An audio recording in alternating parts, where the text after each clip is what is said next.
There we go. Over to you. Great. I will put in the chat the link to these slides. It also happens to be on every slide in the presentation, so people can find that link at any time. These slides, I'm just vamping here until people come.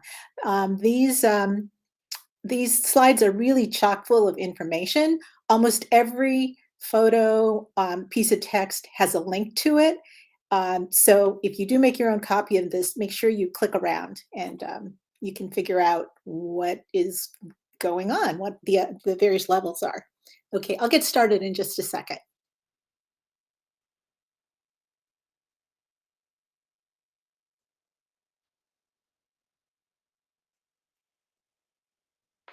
Okay, for the sake of the recording, I'm just going to go ahead and get started. My name is Teresa Ozoa, and my cohort was Dan 18, which was Copenhagen in November 2018. And this is actually a variation of the same presentation that I gave back then in our Spark sessions. And there's Melissa, and I don't think you were actually at my Spark session because I had yarn and I was actually teaching people to knit and crochet, and I pretty much remember who was there. But you can at least get the flavor of it from these slides. Okay, so this ain't your grandma's knitting. Now, when people think about knitting, this is usually the stereotype that comes to mind. However, I would posit that this is no longer the image of knitting today. Rather, more like this.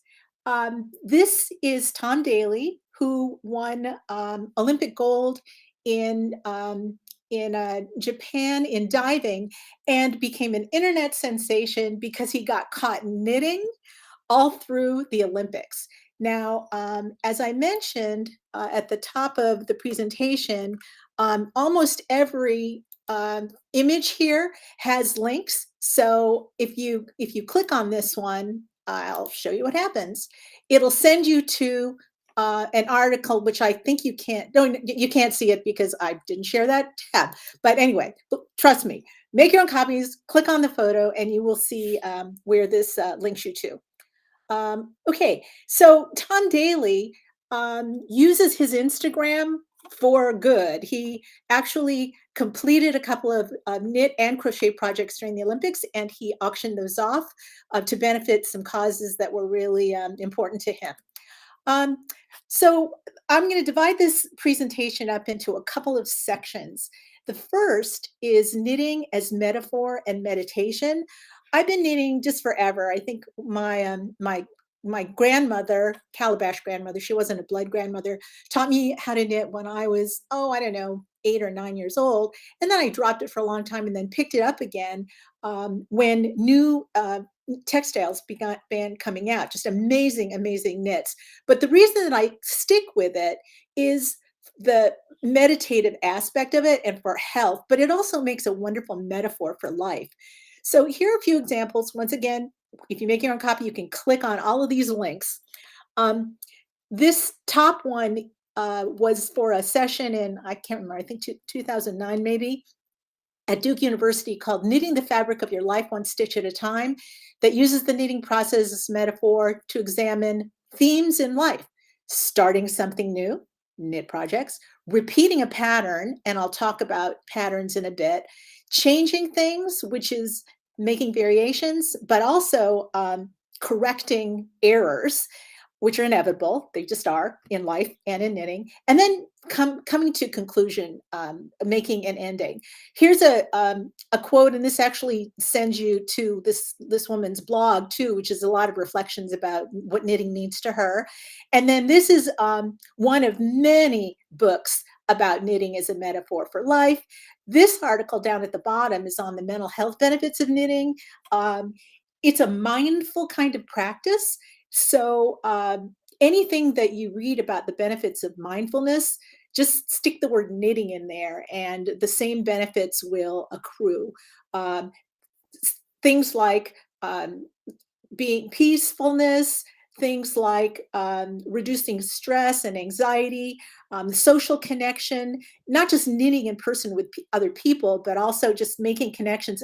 There's an amazing community of knitters on the internet. In fact, before celebrities found Twitter, knitters were probably among the largest groups on Twitter, followed only by educators, and then everybody else came in after that. Okay, another section I wanted to introduce is the idea of knitting as social commentary. Social commentary, you say? Knitting? How can that be? Here are a few examples. There's a practice called yarn bombing, which is simply um, putting knitting on anything in public, including park benches. In Paris, people put knit stitches and knit all kinds of weird patterns in potholes throughout Paris. This is one of my favorites. This is a project where some activists asked people to send in 12 by 12 squares of pink, and they used them to cover a tank. So read into that what you will. Another social commentary project that involved knitting is something called the Pussy Hat Project. And this arose sort of as a grassroots, almost spontaneous protest that debuted at the Women's March after the inauguration, the same weekend as the inauguration of President Trump. Um, if you click on here, you'll see the links to the project, and it'll explain the origin and the patterns and how women mostly women across the country, made these hats and sent them in boxes and with people on planes, that everybody who they met at the Women's March could wear one of these hats. So yeah, sisterhood is powerful. More social commentary. This is a little bit more fun. This guy, Sam Barsky, he's on Twitter and he's on Instagram. He makes sweaters of places and photographs himself in those places. And there's a link to the article. He's just so charming as a character. But he uses a knitting machine, I believe, and he's got the same standard pattern for all of his sweaters, but they're just lovely. There's also an event called Worldwide Knit in Public Day, and it's usually sometime in June, and it is literally worldwide. If you click on this link, it'll send you to the website for the organization that just connects people up to knit together in public, and there's some great photos there. Okay, another section I wanted to bring up is knitting as education, because after all, we are educators. And one reason I am passionate about knitting is I do use it as a foundation to get into various kinds of lessons, especially the idea that nobody does anything perfectly the first time. I don't think I have ever begun a knit project and finished it without having to unravel a whole bunch and just start over. And again, metaphor for life. So one comparison, first of all, is knitting as coding. Now, on the right side is a free pattern, and if you click on it, you'll find the link for a pretty simple slouch hat, a beanie. And what I want to point out to you is all of the text that is in between asterisks, and those are essentially functions. They're reusable blocks of code where you simply repeat what's in between the asterisks for however much the instructions tell you to. For example, repeat what's in here. This is round 1 to the end of the round.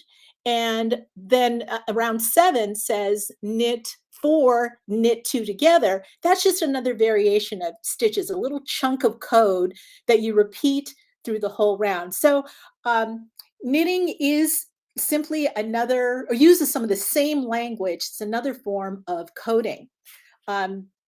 And plus it's fun. Just coding is really fun too. So it's fun with I had fun with my students making that connection. More on education. This is an awesome article about a knitter who uses, they actually got money for this, funding for projects to study um, knitting and patterns and to reproduce the physics of some of these effects and translate that into the natural world. It's really, really cool. Very, very geeky. I would commend you to click on that link. This article I absolutely love. It's called Six Math Projects Explained by Knitting and Crochet. And this is not so uncommon. There are knit projects that uh, create Mobius strips, that create Klein bottles, that create um, various other mathematical phenomena that people are able to recreate in knitting. So really, really super fun, very, very geeky. But in addition to knitting as education, I find the best, most attractive thing about it is just really fun. So here are some examples of fun things that you can do with knitting. This article is Projects That Prove Knitting is Cool. And this is just one of them. It's a hammock, the or little reading cocoon, whatever you want to call it. The other projects that are contained in this article and in the books it references are things that would appeal to teenagers, such as beanies, such as leg warmers, other things using fun, weird yarn that they can show their friends and amaze them, and become popular. So knitting is cool. Here are some cool people, celebrities who knit. And these are people who have all been caught on tape or on camera, in photos, or posted in their own social media as being knitters. So George Lucas. Kristen Ritter plays Jessica Jones, and she's been caught. Robin Williams back in the day. Princess Kate Middleton, she actually, everybody watches her just every move. And one of her most famous knit pieces was a shawl that somebody immediately on the internet, after they saw pictures of it, figured out the pattern and then set that into the world for free so people could dress like Kate Middleton. Um, these other celebrities, as I said, a lot of pictures. Meryl Streep actually taught a number of people how to knit, including Amy Adams. And Rosie Greer was a professional football player from, oh gosh, the 70s, I guess. And he was one of the first famous men to publicize his crafting. He was known actually more for needlepoint, the knitting, but he did knitting as well. Okay, here are some iconic knitwear moments in the movies. This link here is actually an article that has additional moments that are really fun. This is one of my favorites. This is from Black Panther. I should really quiz you. Okay, who recognizes this image? This is Nakia, one of the heroes, heroines of Black Panther, and this particular cowl caught the internet's attention, and the link on this photo goes to the creator, the producer, the literal film producer, and the literal producer of the knitwear, who came out with a pattern. And let's see, what did I do with it? I wanted to show you my own. Oh, what did I do with it? Hold on. Oh, I left it upstairs. Okay, I wanted to show you. I actually made one of these, and it's one of my favorite projects of all time. And it wasn't really that hard to do. It looks complicated. So, of course, Harry Potter and Molly Weasley's initial jumpers that she made for everyone. Those are a common pattern. And the link on this photo is to a book of official Harry Potter patterns. And this one is the jumper that Colin Firth wore. He was the Darcy character in Bridget Jones' Diary. And, even Colin Firth can of course, make even a silly Christmas jumper look sexy. I had to throw this in here. When Baby Yoda became the sensation of The Mandalorian, a number of patterns came out. This one happens to be a crochet where you could make your own Baby Yoda. And I felt very fortunate that I downloaded this pattern immediately, because within about 2 weeks, it had been taken down probably because Disney said, "You know what? We don't want you to be selling this pattern." So, but I was able to still create it before the takedown. All right, so a little bit more fun. This is a black raven or a raven costume that appears in a book called Glamoury by Alice Starmore, who's a very well-known knitting designer. This young woman is known as Fangirl Physics, and she's done a number of superhero knit and crochet projects, including Captain America, and here's Wonder Woman.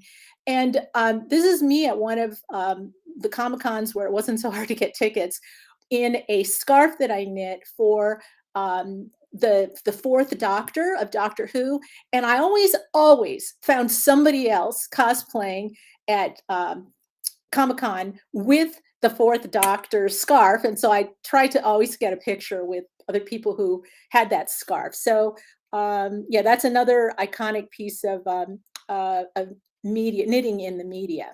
Okay, now to the basics. Now, when I did this Spark session um, at my with my cohort, I was able to actually I brought yarn and actually crochet hooks to hands-on show people how to do this. Can't do that with you guys, but I can at least give you some resources so you could start on your own.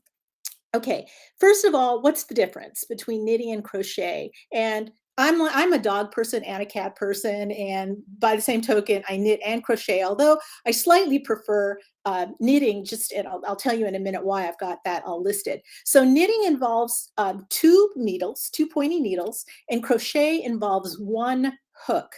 And essentially, the stitches in knitting are loops, but the stitches in crochet resemble knots, so they're kind of bumpy. Stitches move from one needle to the other, but in crochet, they build on top of each other, row by row. There are two basic stitches in knitting, and one knit and purl, you've probably heard, and knit one, purl two, which just refers to the direction that the yarn comes around the needle. Is it from the back to the front or front to the back? In crochet, stitches are all chains, and there are variations in size depending on how many times you do the chain or whatever on one stitch. Um, Knitting can create a very smooth fabric, so many items of knitwear, fine knitwear that you can see in boutiques are knitted rather than woven, but crochet is usually a little bit bumpier and almost always somewhat textured. Um, Lace knitting, that's very, very fine and smooth, can be very delicate and take a lot of time, whereas it's really easy to create quick projects in crochet. All right, so here are some basic steps, and this is where I was hands-on with people for knitting and for crocheting. But to make this easier for you guys, here are some links to tutorials. Um, by the way, I probably, you know what, I'll just mention it anyway. If anyone is interested in conversing with me about the pattern for the Baby Yoda that got taken down, please email me at teresazo@gmail.com and we can talk. Okay, so these knitting tutorials are YouTube and another site dedicated to crochet that I found are really, really good for beginners that hit the basics. So I commend you to those. And here is, I had to leave you with my current works in progress. Is this the most awesome sweater you've ever seen? It's called the Embrace Octopus, and you'll notice that the tentacles go all the way around the sweater. It's really cool. This is when it's already made. Mine is going to be with this teal color instead of the black, but I just had to share that. And I'm on 20 minutes. I can't believe how fast that went. Um, Please put any questions in the chat. I'll try to answer them. They may not appear in the recording, but again, I am teresaozo@gmail.com, and I would absolutely love to converse with you about knitting.